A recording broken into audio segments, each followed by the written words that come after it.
গায়ের চামড়াগুলো কেটে কেটে রোদে শুকিয়ে যদি মায়ের পায়ের দুইটা জুতাও বানিয়ে দাও, ছোটবেলা যে দুধ খেয়েছো সেটার এক ঢোক দুধের শোধ আদায় হবে না।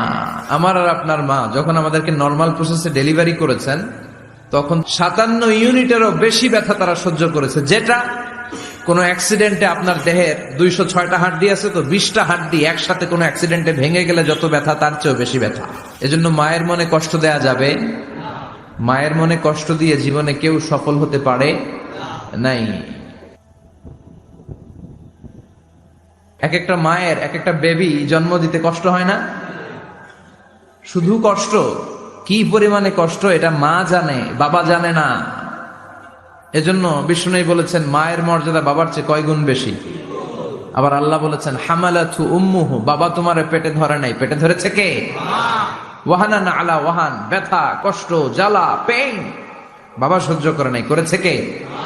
অফিসালহু ফি আমাইন, 2 বছর তোমারে বাবা দুধ খাওয়ায় নাই, দুধ খাওয়ালো কে? মা।